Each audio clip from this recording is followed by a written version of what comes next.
Hello, everybody. It's Lori here with Lucille for the Squeeze episode 22. 22. We have on our special guest, Alan Lewis, who was on episode 17 4 months ago. And we wanted to bring Alan back on and talk about what we talked about back then and what have we done. Here's the deal. Well, actually, I should introduce that the Squeeze was developed with Lucille and I as a way to shine light on things that the middle class is feeling squeezed about. And a lot has happened this year to feel squeezed about. I feel very squeezed. I don't know if you can get any more juice out of me. Jeez. So one of the things that we discussed is racism, and we brought Alan on right after what happened with George Floyd. And someone had said to me on social media that, hey, this whole issue is just gonna disappear, just like all the other, things are heightened.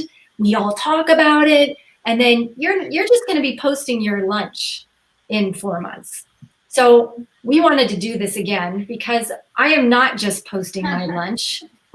And this issue is very top of mind for me. I might not be doing everything I wish I was doing, but I'm definitely doing something. So on that note, I would like to introduce Alan again. He is music director from Undeniable Music. He has a fabulous song that's called One Day at a Time. Wait a minute. One at a time. One at a time. One at a time. Should I just play a clip of it now? Sure. As long as you want. Please play the whole you can play the whole thing if you want to. We need promotion. Right.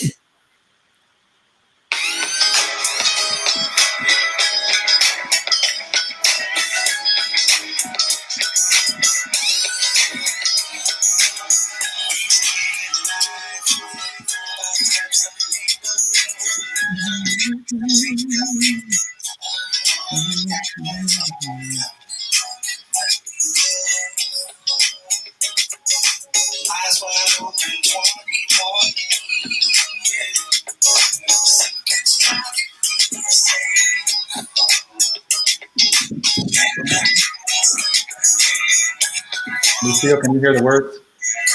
I can hear some of them, Alan. I'm more interested in the, and I am very interested, and I love it, and I've heard it on YouTube. So the song is on YouTube. People can hear it there.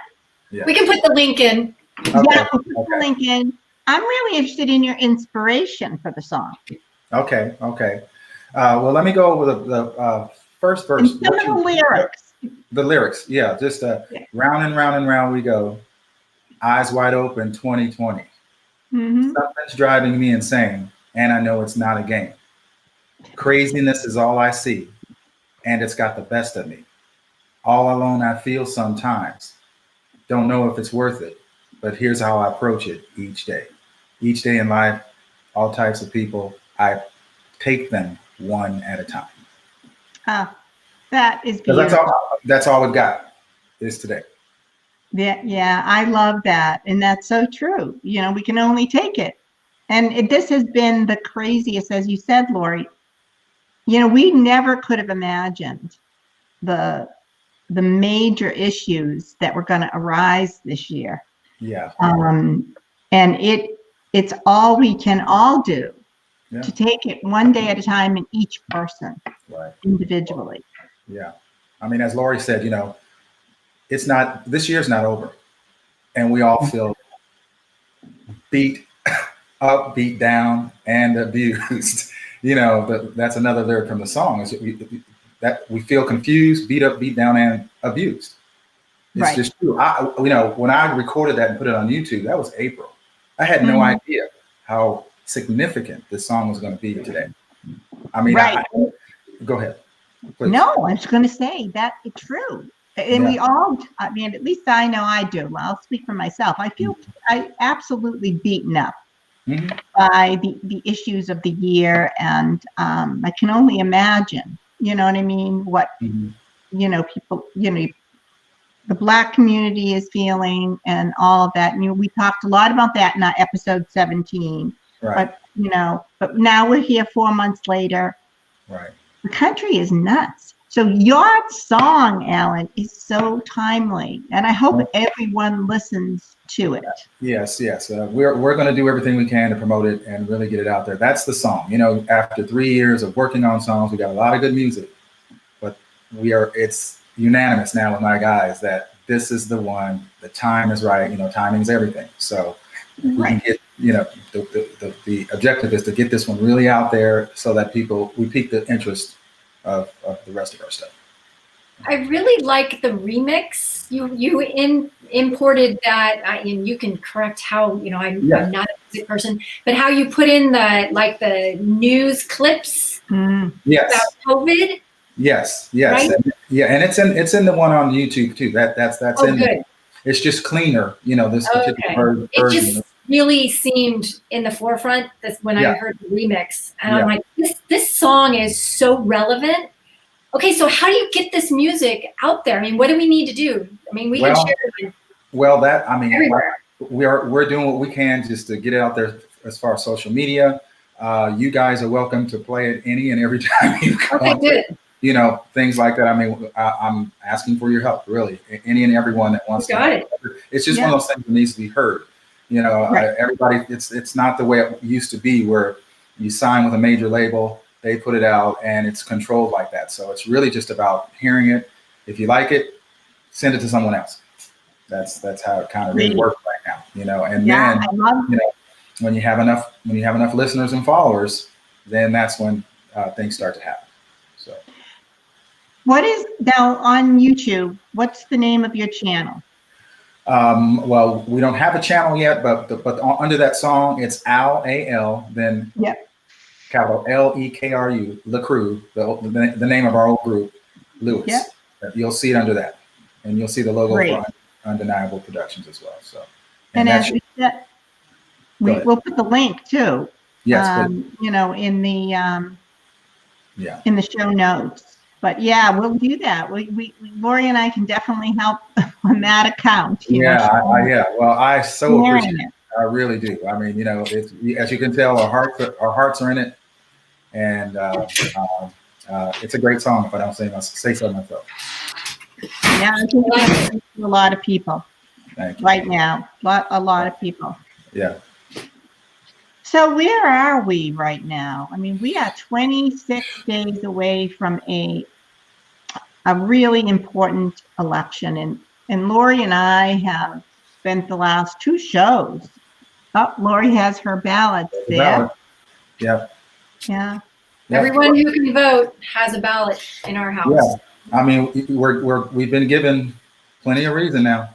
If there's ever a voting cycle where we've had reason to do it, it is this one. I mean, just since George Floyd, you know, you were talking, Lori, about how much has gone on this year, and I was too, but just since then, it's been, short of saying it's been a nightmare, it's been educational. I feel like everybody now has at least a snippet as to what it must be like as a Black American. Mm-hmm. You know, and that wasn't that way before. I mean, you know, it's so in your face now that you can still deny it, but you know what you're denying. It's not like, you know, the first episode we talked about how unaware people were. Right. Yeah. So that's one difference. Yeah, I mean, I think, and AJ's here watching. She just said hello. Say hello to AJ. Hi, AJ. Hey. Yeah, because I know for myself, I am so sensitive now. Right. To everything, you know. Right. Back when we talked, I was reading a different book. And I think, Lucille, you had mentioned you were reading this, or you had read it. Yeah. I am still reading it, and that's where I would say I feel like I haven't done enough. I should be done with that book. But I was kind of going through it last night. I told my daughter, I got to finish this book before tomorrow. I did not finish the book, but I did read an excerpt that I just want to bring up here, because this is where I think white privilege, well, we talked about that anyways. Here's the deal is I am willing to look at my white privilege. I think there's a lot of people who aren't willing or don't feel comfortable. A lot of people don't feel comfortable getting uncomfortable. And in reading what I read last night, it was uncomfortable. She was talking about, she was giving so this woman teaches, right? Robin, yeah. What's her name? Robin DiAngelo. Yeah, exactly. Robin And so she goes into institutions and she teaches like white privilege. Like, what is this? And so the people who are in this setting where she is talking about, they are people who want to be there. There are people who are part of this whole thing, right? And this woman speaks up and says something, and Robin's like, damn, this is white privilege right here. And she, in her mind, she's saying, if I addressed it head on, this woman is not going to respond well. Right. So how do I can't be complicit. I can't be quiet, because this is I'm teaching this, for God's sake. So she says, thank you for your input. And then she says, like, there's white privilege written all over what you just said. And that person ended up leaving the class. Wow. So I think this is where I want to continue talking about this, because it isn't easy. No. It's never going to be easy. No. Get over that, Yep. And so, I mean, I don't want to say the wrong thing. I don't want to be the wrong person, but I'm willing to stand up and fail and stand up and fail and stand up and fail until I get to be a better person. Yeah. Go ahead, Lucille. Go ahead. No, I was just going to say, I think this is the crux of it. Is that basically, is it about our feelings is it individually, or is it about the greater good? And I think, yeah. I don't know if you wanted me to answer that, what I think. Yeah, why don't you? Yeah, I would love to hear. I think it's both. Our feeling, understanding ourselves is for the greater good. This is why we're in the situation in the first place, is because because it's so hard. It's such a sensitive, hard subject. It's hard to know that it's been I would imagine that it's been right in front of your face this whole time. And and you feel like you're just discovering something new, when the problem again is it's since the beginning of it's the birth of our nation. It's 400 plus years old, these problems. Yeah. It started out where certain segment of society were here to build it and be owned and sold and do everything for free. That's like when you hear people say that slavery and now are so connected, that's what they mean. They don't mean that it's literally like it was back then, but the legacies are what drive our judicial system, our employing of people, just the way we view, all of us view each other and ourselves and all of that. I mean, it's just a part of who we are. And that's a hard thing to tackle when you have to deal with something you didn't, you've been ignoring or didn't realize that was a part of you or part of your life. So right. I think that's what the book talks about a lot, is what you don't know. Right. And she gave a list actually within this recent part that I read. She talked about what this is. If you feel, let's see, oh my gosh, can I find what probably not. If you have felt, if any of this resonates, you have white privilege. And what's interesting is, like you said, Alan, it just wasn't on my radar. We weren't brought up to be thinking about this. Right. Our kids are now being brought up to think like this, which I think is huge. Yes, it is. It definitely is. Because my girls and their friends, I mean, they've got it, like we talked about before. I sometimes I just have to sit back and listen to all them, because they're on a different level. because they don't have all that stuff in the way from way back. You know, Lucille, you talked about the last time with your friend that back in college. Yeah. All that, you know, talking about how she said, but you can assimilate and all these things you hadn't thought about. Well, these kids aren't. They're like, we're still talking about this. I know. That's kind of how they are, you know, which is a beautiful thing. And there's some. It is a beautiful thing, and there's a lot of hope in that. Yes. But what is upsetting, I'm going to say it, to me, is listening to the vice president last night in the debate say that systemic racism doesn't exist. Right. Well, the vice president. That's of the United States. crazy. Right, but when your base wants to believe that, you say that. That's exactly right. He's an intelligent man. He knows better than that. He's been on this planet long enough to know that that's a lie. Yeah. And I'll just say it, I'm at the risk of hurting people's feelings on the show, and I don't want to get overly political, but anybody with eyes. See, let's put it this way. Let me ask you this question. And this is for the audience. All you non-Black people. If Black is equal, ask yourself, would you want to be Black? And I know the short answer is no. You know why? Because you know we're treated differently. You know it's wrong, and you don't want it for you. Yeah. Period. You're right. And there's the base that they're playing to, and it horrifies me. Yeah. It's a constant. Every day I'm horrified by something. Yeah. You know, and then this whole initiative by President Trump to establish the 1776 Commission. Right. Because our children are not being taught patriotic education, that they so it's a total it's his counter to the 1619 project, which was, you know, all these essays about Black America and what has been left out of the history books for 400 years. Yeah. And now he wants, these are the things that I am just like, I'm just so horrified by. And again, these are the things that make me feel beaten up every day. Right. You know, it's just so outrageous to me. Well, you know, when you're pushing an agenda such as white supremacy, let's just say, I mean, that's what our country has pushed for that long, at least. Yeah. You can't tell your slaves that are 3/5 of human beings that their contributions are just as significant as everyone else's.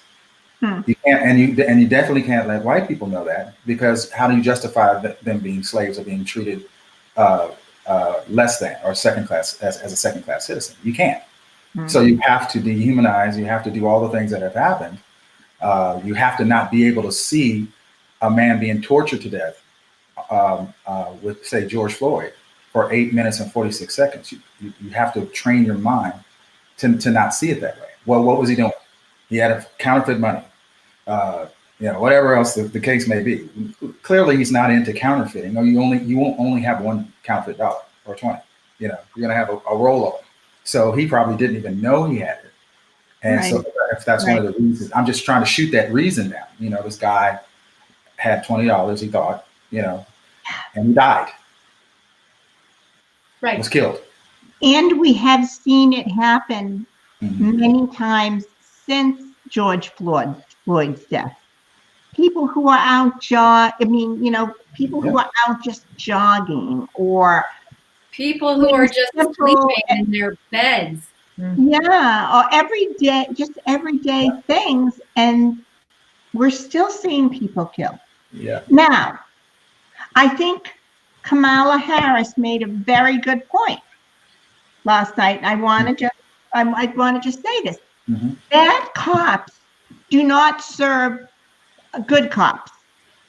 Yeah, that's one of the most powerful things I think she said, along with a few other things. But here's my question with that too: is that they say 9 out of 10 cops are good. So out of those 9, 1 can't tell I'm the one bad cop.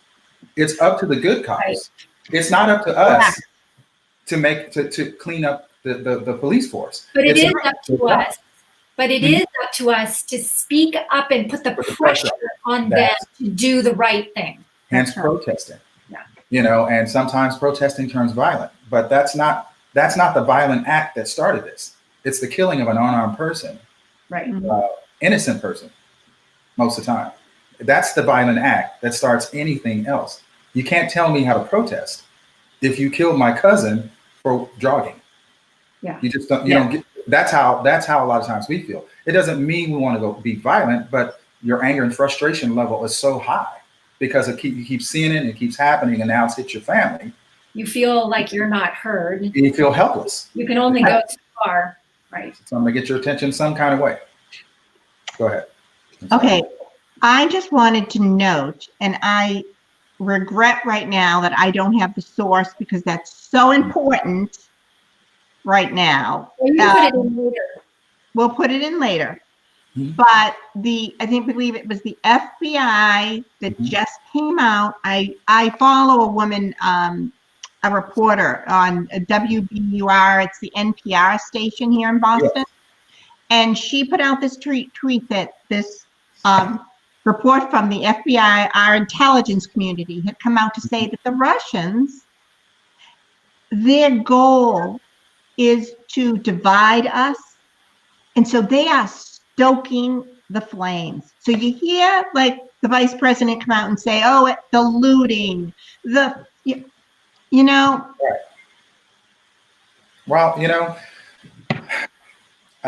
on that, looting, how do museums in England or here get artifacts from Australia or from Madagascar? You know what they do? They don't go and say, hey, can I have this? They take it. They take it, yeah. That's looting. Yeah. So people loot. That not just people who are pissed about, you know, this particular cause or this cause, but you take what you want if you can't create or make it, you know, have it yourself or do some other way to get it. You're not going to ask. You don't ask for North America. You take it. Yeah. Hence, Native American reservations. I mean, it's that deep. You know, I wanted to go just a little bit deeper on this time around to make it hit home as American citizens and human beings that we do great things and we also do evil things to get what we want. Mm-hmm. Because I really feel like this battle, I bring that up, is a battle of good and evil. I agree. You know, it's not about policy. I don't need to teach cops to not kill people. Right. I need them to stop doing it or you face the consequences. They're doing it because they're getting away with it. That's our system. It's system. Right. It's a system that needs to be looked at and reorganized and you know, like we talked about, Lucille, about defunding the police. I think what happens is when you have an agenda, when you have an idea, I mean, like I have my own ideals, I believe in what I believe in, you tend to find supportive evidence for that ideal. Mm-hmm. So when someone says like defund the police and the people opposite of that say, oh, no, you know, you can't do that. They're only looking at what is angering them instead of going, we're not talking about defunding the police. We are talking about it absolutely, if the police department is supporting people who are killing innocent lives and getting away with it, that has to be changed. That, and you don't want a police officer taking care of a situation that a social worker should be taking care of. And that's really the crux of this. The crux of it is that it's actually a transferring the money to the services that are needed. Yeah. And the word defund is it's actually an inflammatory word. Right. Inflammatory word. Right. It's all about just reallocating the resources. Yeah. And I am astounded at how much, so-called intelligent people don't understand. Like, can I talk about, I'm on a tear. Yeah.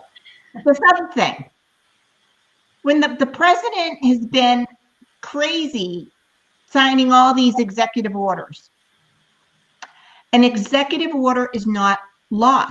Right. Particularly if it has anything to do with money. You must go through, and I'm hearing people say, oh no, the president is writing all these, he's written an executive order that's going to protect everyone who has, pre-existing conditions. And I'm just, I'm getting off the subject a little bit, but no, his executive order is not going to protect not going to protect people. It is not law. You have to go through the democratic process. Anyway, I'm going to shut up. No, I'm right there with you. I mean, protecting. But I think this is why. Go ahead. Go ahead. No. No. I was just going to say, protecting the American people is one phrase you cannot attach. Again, I'm sorry, Trump followers, to this president. Right. He can't protect himself from COVID. Right. The man has the Democratic hoax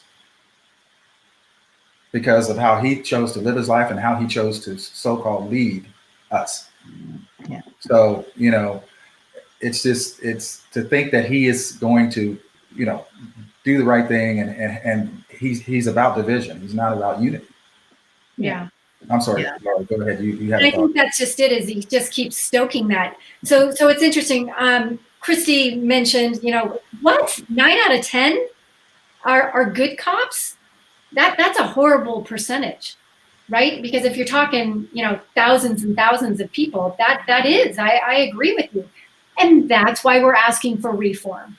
Yes, reform. That's the word I wanted to get to. It's not defund. It's reform. Restructure their function for us.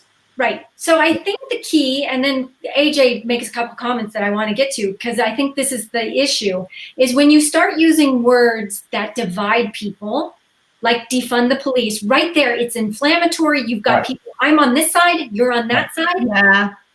Reform? Who wouldn't want to reform? Why wouldn't anybody, any citizen in the United States, want to change something to make it better? That's reform. I want to answer that. Okay. Because again, a phrase that I used last time, people love their comfort. We're creatures of habit and we love our comfort. There's a comfort level. That's the angst in most people, like with you guys after reading that book, I would imagine, is that you've had to look at yourself and say, I've actually felt, there's actually a comfort level that I have had with the way things have been going on. And so once you become, as Lucille says, more conscious, and now less things get past you than they did before. So it's really about the comfort level of people, and it's not happening to you. It's much easier to be comfortable with something if you aren't seeing somebody that looks like you or your mom or your sister being treated that way. Now you can think it's wrong, but you're also, it's always the way it's been, all that, you're not moved to action or moved to care. Like, who was it? I'll use this as an example. Chris Rock put out a phrase. He said, there's some jobs that you just can't be 90% of the people being good at, like pilots. Every pilot needs to want to land the plane. Right. And that should be the attitude of people who are there to protect and serve the greater good. Absolutely. Mm-hmm. Mm-hmm. So AJ talks about, my husband and my family are the epitome of white privilege. After George Floyd was killed and the topic of conversation kept coming up, he was offended by the term white privilege. There we go. Defund the police, white privilege. Okay, so let's change it. If I'm going to have a conversation with someone, I have a lot of Republican friends. Right. So if I'm going to have a conversation and it's going to be a constructive conversation, I'm going to listen, Right. listen to what people say, and they will tell you what they can digest. Right. So when Right. so Lucille, I think we talked about this as well. Yeah. No, it's true. And everybody, I want to say this again, because it seems like you're just beating up white America, because that's not really, I don't think, I will say that that's not the purpose. The purpose is to help people get past their own prejudices, like we talked about before. Right. Black people are some of the most prejudiced people on planet Earth. Trust me.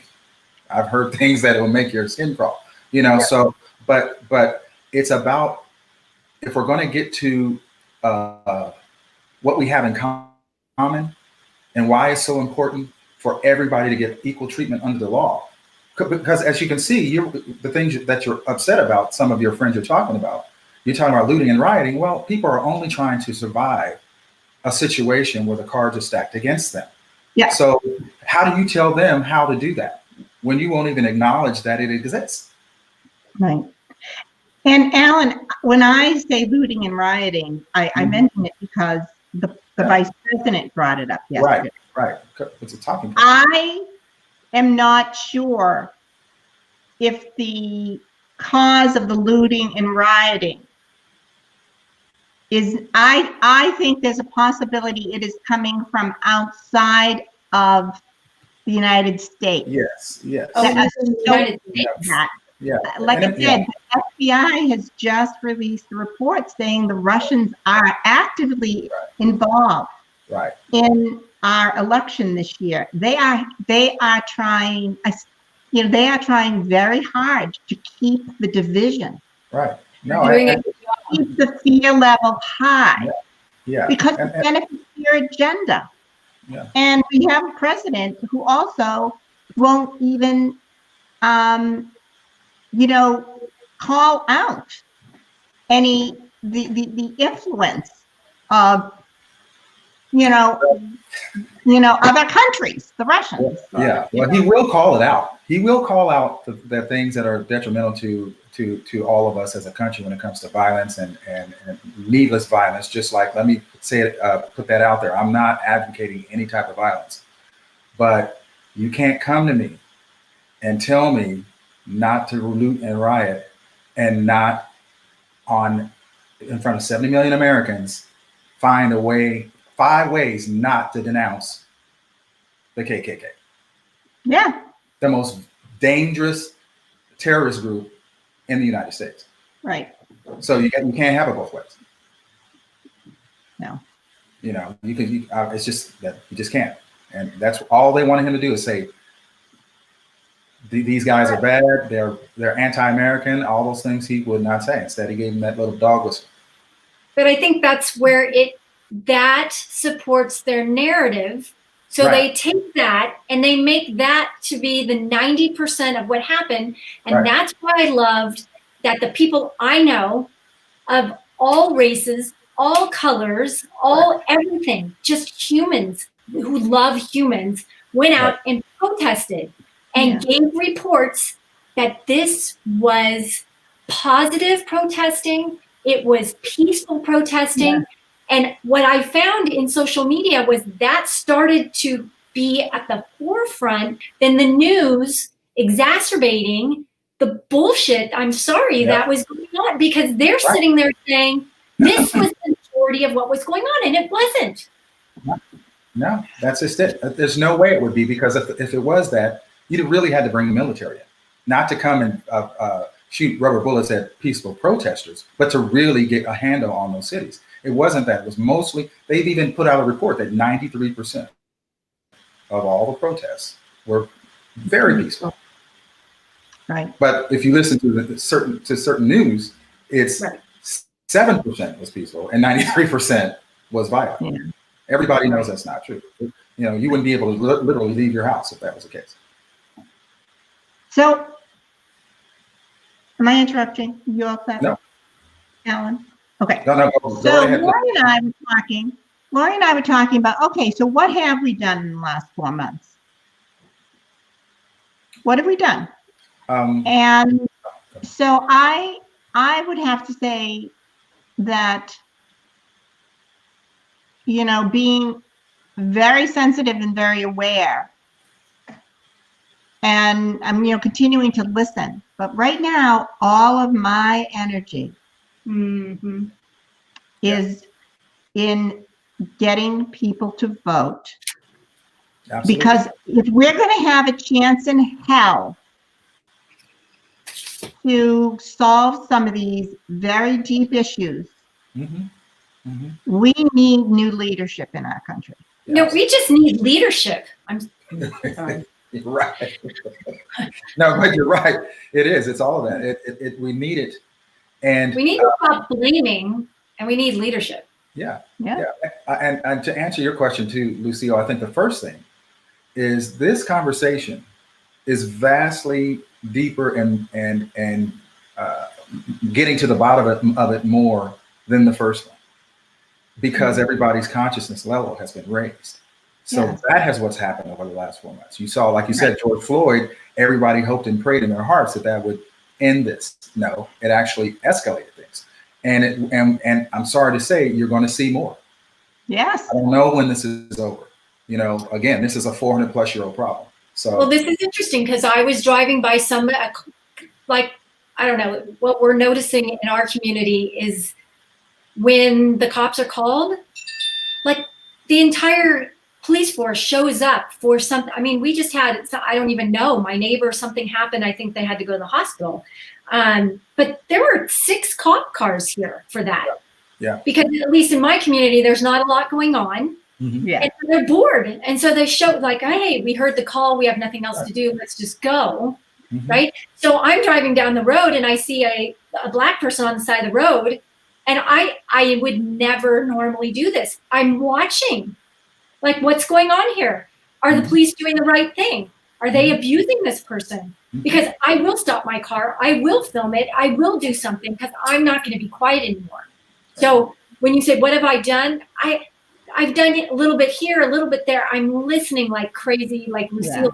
I am more sensitive about this than ever, even though I felt like I was sensitive to it. There was just so much more I could grow into this. Right. Well, and that's the start. Again, going back to the first show, but that's the start, is acknowledgement.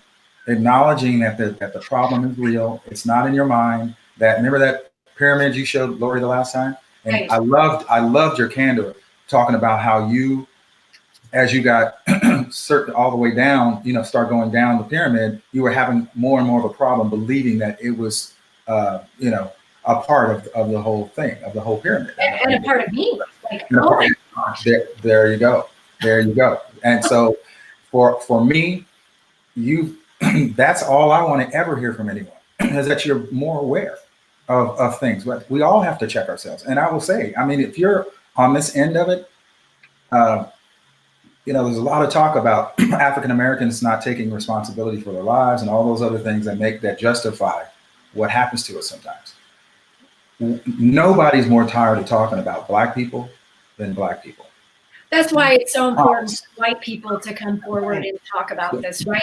Yes, I mean, we're exhausted about from our Blackness. Right. Can I just go to the store? Right. Yeah. Right. Hassled. Yeah. Can I just sleep? Can I just sleep knowing that nobody's going to bust in my room with 6 cops, and I raise up and they're scared already, so I'm blown away. I don't even have a chance to ask what's wrong. Right. I don't even know why I died. That happens all the time. So, it's just the fact. Just I can see it on your faces. That's the difference. That you feel it more so than you did. What's interesting is AJ wrote quite a bit about her father and her family, like being appalled at the word white privilege, and how over this time period they've had conversations with Black neighbors and realizing like, oh, wait a minute. There is so much awareness going on and opening up. Whereas at first it was like, what, white privilege? Not talking about that.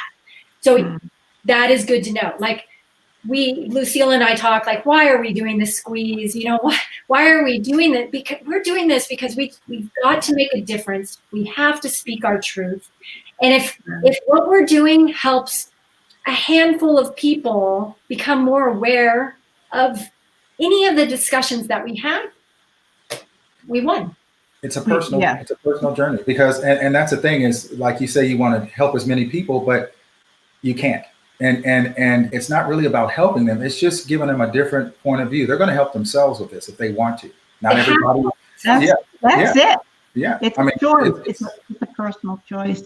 it's yeah. You gotta want to think differently than you've been thinking, and that's a really big request for people, is to shuck almost everything you've been brought up to believe on this subject, Right. so that you can absorb the new stuff. That's asking a lot. Yeah. Now, Christy's asking for your opinion, Alan, on diversity and the diversity and inclusion movement, which has existed for a while. Yeah, I mean, I have a client who is actually a VP of diversity and inclusion. Yeah. Well, without knowing all about the organization, I can just tell you I'm always for diversity and inclusion. I mean, I think that's the answer. That's what we're striving for. I think, but if they're doing what we're doing on a larger scale and helping everyone understand each other better, so that you understand that none of us really have, we have more in common than we don't. Absolutely. We're all just trying to live. We're just all trying to work and raise our kids and do all the things that we're trying to do. But some of us have greater obstacles than others, and unnecessarily, because of this made up thing called whiteness. We're all people. We're all. My daughter took a class on racism, and that was eye-opening. She voluntarily took the class, and why? Because all of this happened. And it really opened her eyes. Like you said, this whole whiteness and racism, and it's all made up. It is, and it was masterful. If you were trying to stay on top. Yeah. I mean, it took about 500,000 years to perfect it, but here we are. It's working perfectly. Our police force, the sad commentary again is that our police force, our judicial system, is working how it was designed to work. Right. And a very eye-opening documentary that I got you. Yeah, thank you. Was the 13th Amendment. Ah, yes. That was like, and it brings home what you're saying, Alan. I mean, we have had a lot of our presidents who have used systemic racism to their benefit over the years. I mean, the prison system is, I couldn't believe this, is a private business. And the government gives them like billions of dollars. Right. What are we doing? So, it serves that institution to keep putting people in this prison system. Right. And there are many people in the prison system who just couldn't make their bail. Yeah. I mean, horrific stuff. Horrific. Now imagine imagine this, a world like this, where there's an acknowledgement of the disadvantage of being from African descent in the United States, more than most people. And half of those millions and millions of dollars went to helping those people. I know. Exactly. But again, where it works like it worked all this whole time is that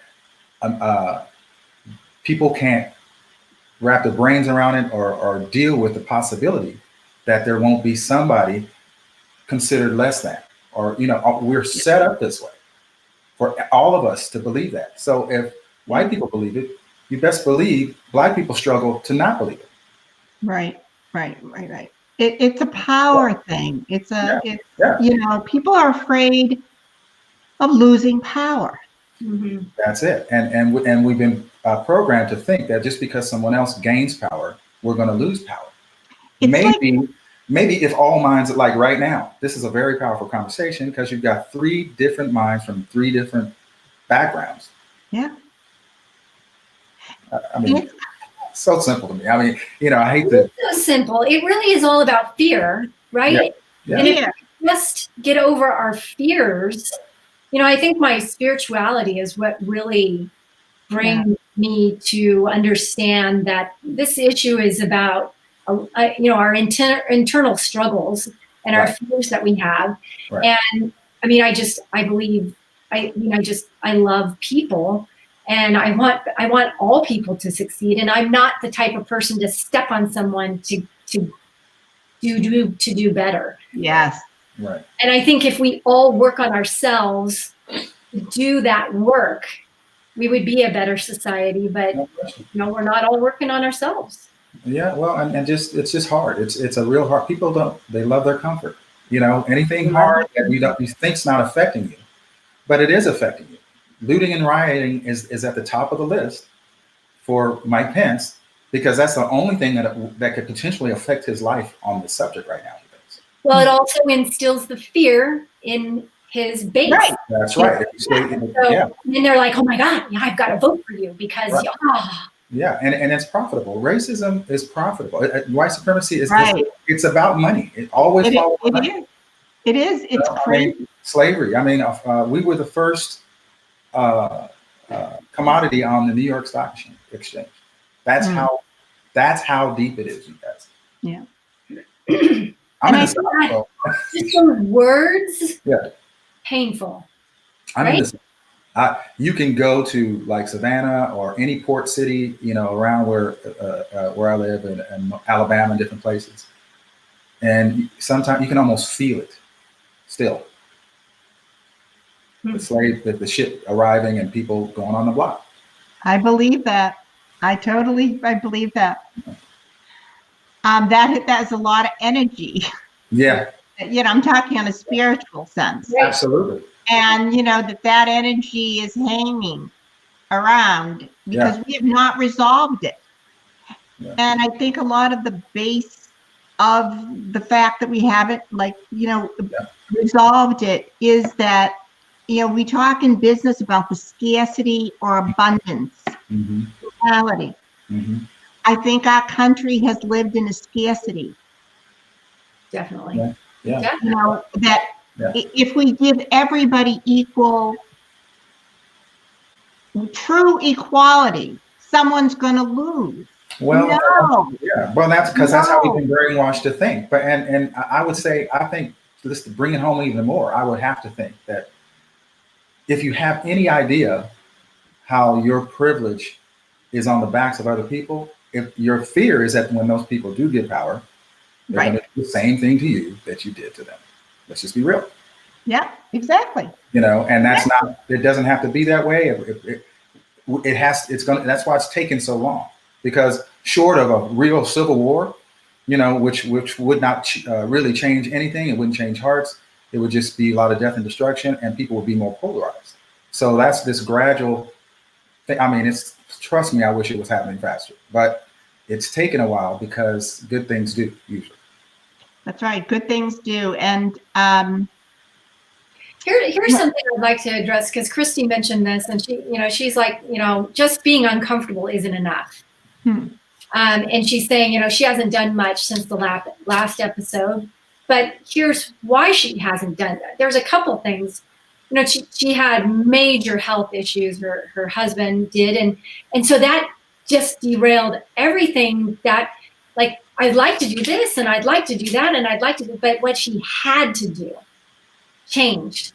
And I think that's exactly. So if we, I can pick my husband. I mean, I have these conversations with my husband. He doesn't have time to talk about racism. I've got to get on. I've got to work. I've got to put, food on the table. I provide the insurance. I can't lose my job. And so he can't deal with anything else. He really can't put anything in there. I get that. So what do we do as a society when, gosh, my plate is so full? Is awareness, is being uncomfortable enough? No, it's just the start. Again, there's no way that even the three of us together could have all the answers, especially, but the consciousness level is being raised. So that's how that gradual change happens. I mean, we have to be uncomfortable with completely asinine things happening in the White House, quite frankly. For us we need to be this uncomfortable. He's doing us a favor, in a way, if you can look at it that way. Right. No, I think that's true. Christy says that too. It's like everything happens for a reason. Everything, Yeah. and everything happens for the greater good. Yeah, and just when we think it's over, exactly. And just when we think we've had enough, he'll turn up the heat a little bit more. You know, he'll leave the hospital in 3 days and tell you not to worry about the most deadly disease in 100 years. Yeah. Yeah. I mean, it's almost like he can't help himself. It's beyond him at this point, where he doesn't even know that what we're going to benefit from. We're going to benefit from this pain. Most growth has pain in it. Yes. He's so unself-aware. Yeah, I mean, and it's really not even about him, because he wouldn't be there if it wasn't for us. It's more of a reflection, because if we do vote our people in, that's why when I always hear people say, well, not enough people voted last time, or everybody needs to vote. No, that's true, but some people need to vote differently. You know what I mean? Because he wasn't just defeated, he was voted in. Well, what's interesting is Josh Brolin. Did you see the video he put out recently? I thought it was very interesting. He's the guy who did Rachel. He's not Thor. Josh Brolin in the Marvel movie. He's an actor, right? Yeah, he's Brolin's son, I think. Yeah. Brolin's son, but anyway, I mean, he's an actor. But he said, I understand why in 2016 people voted for Trump. I do understand that. People wanted change. People wanted someone who's successful at business to take over this country and turn it around. Right. That did not happen. Tenfold. You know, so we got to do something different now. And we have to respect everybody to do the right thing and allow people to have different mindsets. You know, it was an interesting, you should listen to it. It was very interesting. Okay, I'll check it out. Yeah, it's, you know, Lori, I'm in some ways, as exhausted as we all are. I'm very exhausted with this conversation. No offense. It's just, sometimes you get to a point where you're spent, but you have to keep going anyway. Yeah. We have to keep doing this anyway. You can't throw your hands in the air. You just have to acknowledge the fact that this is very tough. And it's been a horrific summer for me and the people I know that I talk to, you know, because it's just more of the same. And you got people in power fanning the flames at the same time, you know, but that for me, that's better than it being under the surface like it's been for so long, because you can't do anything about it. That's why racism has been so elusive for most people, because they got to go to work. They don't have time to talk about it. They don't have time to deal with it. Right. So this is interesting because AJ, she's talking about her husband still. And I think this is very interesting because in the beginning, he was like, white privilege, you know, I'm not going to talk about it. And I've got, once again, I mean, these are not her words, but this is a man who needs to provide for his family. I don't have time to think about this, but he said he was open to listening.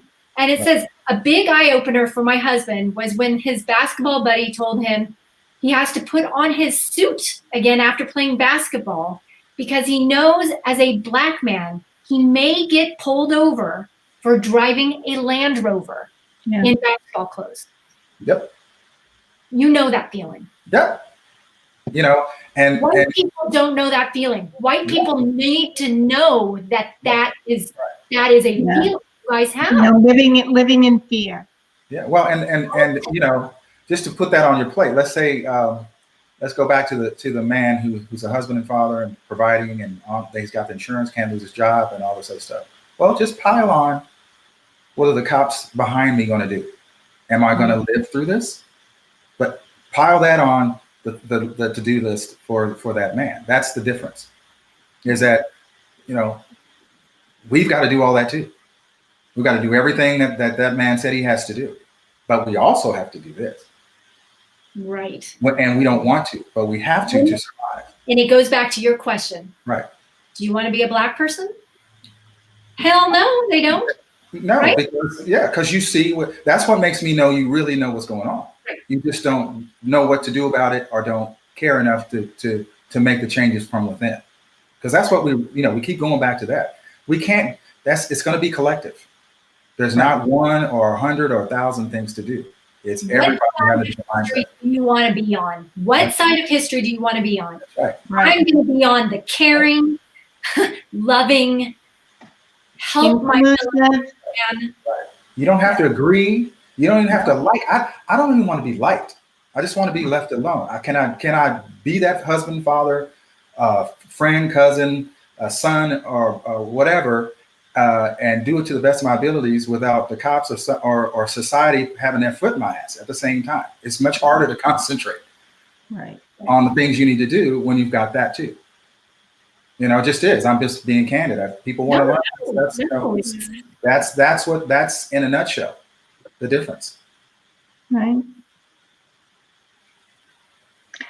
It is so difficult, but you know what? I think. Well, go ahead. Do you have a thought? No, I just, I don't want to go on too long. I mean, Alan just said he's exhausted. I get it. No, I didn't mean it. No, I get it. I get it. Lori and I were saying the same thing, which is interesting, Alan, but we were saying there is so much to deal with. So, So how do we take care of ourselves? We need to take care of ourselves and stay in a positive mindset, because if we don't, we can't do the work that we need to do. That's right. And I'm going to go back to your song, one at a time. The words in that song, I want everybody who watches this episode, I'm going to put the link into the YouTube. You've got to listen to these words. Thank you. It is so right. It is such great music. It's got good mojo. And God, just get up and listen to music and dance. Fill your cup so that you can go out there and still be conscious and still do the right thing. Well, and what talking about the song again, thank you for the plug. That's great. I really appreciate it. But also just the chorus of the song, you're taking you're taking each day in life one at a time. You're taking each person, all types of people, you take them one at a time. That's all you got. It gets overwhelming when you want a 10-year plan to fix this. Now you can still plan. Don't do it without plans. I'm just saying, but like anything, you go to college one day at a time. Yeah. You take one test at a time. You do everything. Every accomplishment is one at a time. So it's just life. It's not something special. It's what we all need. It's just the same roadmap, really.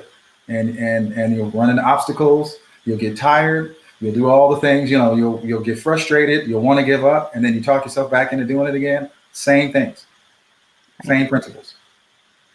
Right. So Christy says, "Thank you, Alan, for coming again despite your exhaustion. This is a process. You're not a one and done."